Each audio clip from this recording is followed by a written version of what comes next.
अंकिता पाटील खूप खूप स्वागत करते। तर आज आहे मार्गशीर्ष महिन्यातील पहिला गुरुवार आणि आता मी तुम्हाला दाखवणार आहे की मार्गशीर्ष महिन्यात बघितलं तुम्ही गुरुवारची पूजा कशा पद्धतीने मांडते ते दाखवणार आहे। मागे तुम्हाला थोडा आवाज येत असेल तर रुहीचा आवाज आहे, खेळतोय तो, त्यामुळे तेवढा थोडासा ॲडजस्ट करा तुम्ही आवाज। तर चला मग व्हिडिओला सुरुवात करूया आता। हां फॅनला लागलं पण तसं फॅनला लावायचं नसतं कोणाला बघ। आज आहे मार्गशीर्ष महिन्यातील पहिला गुरुवार, पूजा करायची आहे म्हणून सकाळीच लवकर उठून सगळी कामं आटपून घेतलेली आहेत। जेवणसुद्धा बनवून घेतलेलं आहे म्हणजे पूजा झाल्यावर लगेच देवीला नैवेद्य दाखवता येईल। तर सगळं जेवण वगैरे झालेलं आहे आणि आता बघितलं तर पूजेसाठी मी तयारी करून घेते। ऑलमोस्ट बघितले तर सगळी मी तयारी ऑलरेडी करून घेतलेली आहे, सकाळीच बघितले। तर सगळे दिवे वगैरे घासून वगैरे आणि पूजेला लागणारी सगळी भांडी घासून वगैरे सगळी तयारी करून ठेवलेली आहे आणि आता फक्त पूजेची मांडणी करायची आहे। पूजेची मांडणी करण्याआधी बघितलं तर इथे मी पाटावरती लाल वस्त्र घालून घेतलेलं आहे आणि आता पाटाभोवती छोटी आणि पटकन होणारी रांगोळी काढून घेणार आहे।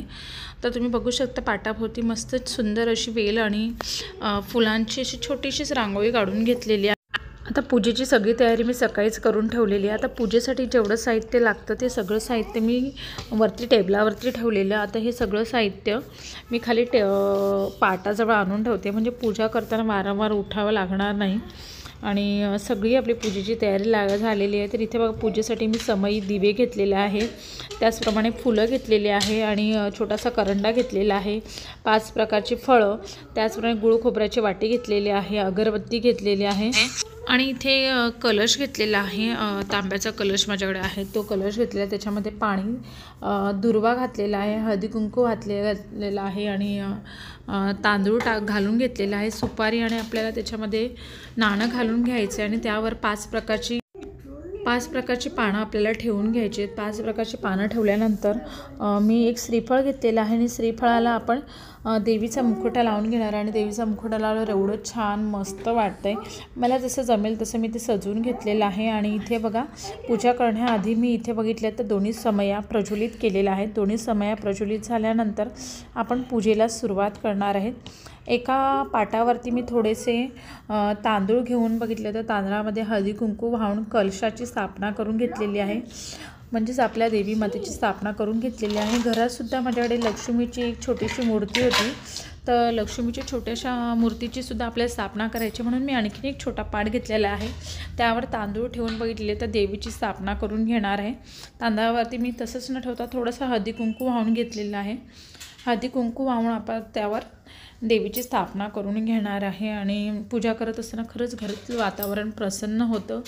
मी मार्गशीर्ष महिन्यातील गुरुवार म्हणजे आत्ताच मागच्या वर्ष आणि त्याच्या आदल्या वर्षी म्हणजे आता हे 3रं वर्ष आहे माझं, तर मार्गशीर्षचे गुरुवार करायला लागले आणि खरंच पूजा करत असताना घरातलं वातावरण अतिशय छान प्रसन्न वाटतं। धुपादीपांमुळे तर घरातलं जे वातावरण आहे म्हणजे एक पॉझिटिव्ह एनर्जी असल्यासारखं घरामध्ये वाटतं। तर इथे पूजा करतो आहे आणि खरंच जे पूजा करतात त्यांना माहीत आहे की खरंच खूप छान पॉझिटिव्ह फिलिंग येते आणि इथे म्हणजे कोणतीही पूजा असो, मार्गशीर्ष महिन्यातील पूजा किंवा इतर कोणतीही पूजा जेव्हा आपण घरात करतो तेव्हा छान प्रसन्न वाटतं आणि इथे आपण देवी मातेची बघितले तर स्थापना करून घेतलेली आहे। स्थापना केल्यानंतर आपण देवी मातेला बघितले तर फळाहार दाखवून घेणार आहोत। तर इथे तुम्ही बघू शकता मी फुल अर्पण केलेलं आहे। पूजा एकदम डिटेलमध्ये कशी करायची हे मागच्या वर्षी जो मी मार्गशीर्ष महिन्यातील गुरुवारचा व्हिडिओ अपलोड केलेला त्याच्यामध्ये दाखवलेला आहे आणि इथे थोडक्यात मी आज कशी पूजा केली ते सांगते आहे। एकदम असं डिटेलमध्ये काही असं सांगत नाही आहे, म्हणजे जेवढं मला शक्य होईल आज केलं ते मी सांगते। आणि बघा इथे सुद्धा मी बघितलं तर माझ्याकडे ज्या पोथी आहेत आपण मार्गशीर्ष महिन्यात वाचतो तर त्या दोन्ही पोथी बघितल्या तर अशा दोन्ही बाजूला मी ठेवून घेते आणि ठेवल्यानंतर बघितलं तर त्यांचीसुद्धा आपण पूजा करून घेऊया, कारण त्याच्यावर बघितलं तर देवी मातेचा फोटो आहे म्हणून मी त्यांची पूजा करून घेते।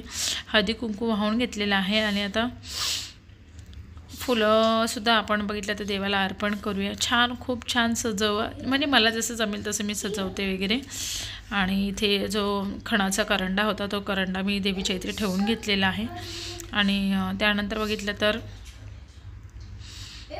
हे करून घेणार आहे। देवी मातेला बघितलं तर म्हणजे जो आहे फलाहार वगैरे तो अर्पण करून घ्यायचा आहे आपल्याला। आणि इथे पूजा आपली झालेली आहे।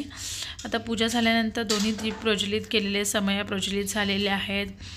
मस्तपैकी अगरबत्ती वगैरे लावून सगळीकडे सुगंध दरवळलेला आणि खरंच खूप छान वाटते। आता इथे आपली पूजा झाली आहे आणि आता लगेच मी पूजा झाल्या लगेच पोथी वाचून घेते आणि जितकं शक्य होईल तितकं मी लवकर करण्याचा प्रयत्न करते। पण यावेळी बघितलं तर सगळं आवरता थोडा मला उशीर झाला त्या मानाने दरवर्षीपेक्षा। पण असो की जास्त वेळ म्हणजे लवकर पूजा केली त्यामुळे काय होतं की बराच वेळ आपल्या घरामध्ये बघितलं देवीची स्थापना होते। आणि आता आपण पोथी वाचून घेऊया।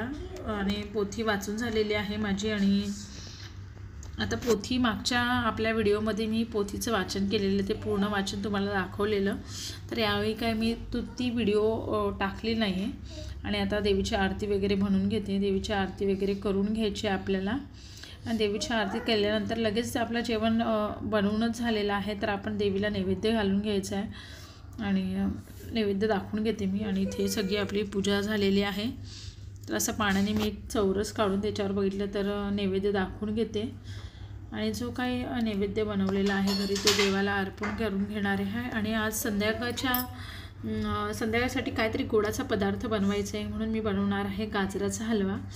तर आज माझ्याकडे बरंच काम होतं, पूजा पण करायची होती, रांगोळी काढायची होती, दारामध्ये वगैरे भरपूर कामं होती। त्यामुळे संध्याकाळी बघितलं तर नैवेद्यामध्ये मी बटाट्याचे इथे भाजी बनवलेली नाही। आता मला बनवायचं आहे गाजरचा हलवा। आणि आज पहिल्यांदा फर्स्ट टाईम मी गाजर मिक्सरला वाटून त्याचा हलवा बनवणार आहे, कारण माझ्याकडे एवढा वेळ नव्हता आणि म्हणून मग मी सगळे गाजर मिक्सरला वाटून घेतलेले आहेत। आणि मला त्या पद्धतीने पण ट्राय करायचं होतं, एकदा मी बघितलेलं कोणाच्या तरी व्हिडिओमध्ये।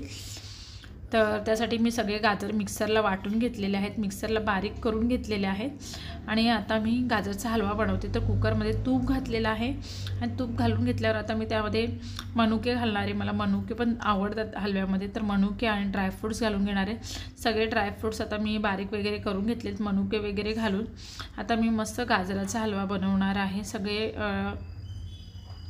मनुके ड्रायफ्रूट्स वगैरे घालून घेतलेले आहेत। आणि तुपावरती आपल्याला काय करायचं आहे, जे गाजर आपण मिक्सरला बारीक करून घेतले तुम्ही बघू शकता, जसे आपण किसतो ना तसेच होतात, काही पाणी वगैरे सुटलेलं मला वाटलं नाही। टेस्टमध्ये काय चेंज होतं ते बघेल नंतर।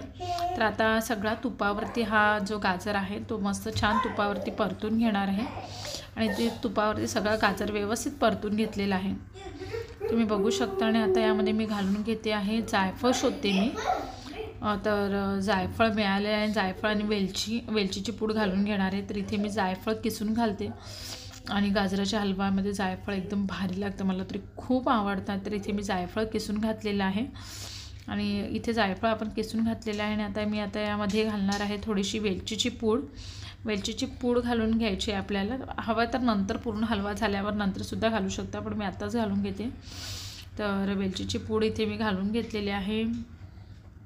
आणि आता यामध्ये घालणार आहे 1 वाटी साखर। मला खूप जास्त असं गोड असा हलवा आवडत नाही किंवा खूप जास्त गोड कोणताही पदार्थ खूप जास्त गोड आवडत नाही, त्यामुळे त्यामध्ये मी तर 1 वाटीपेक्षा पण कमी साखर घातलेली। आणि इथे जवळजवळ आपला म्हणजे मी किती 1.5 किलो गाजर आणलेले, 1.5 किलो गाजरासाठी 1 वाटीपेक्षा पण कमी मी साखर घातलेली आहे। आणि साखर घातल्यानंतर आता मी यामध्ये जरा बघितलं तर दूध घालून घेणार आहे।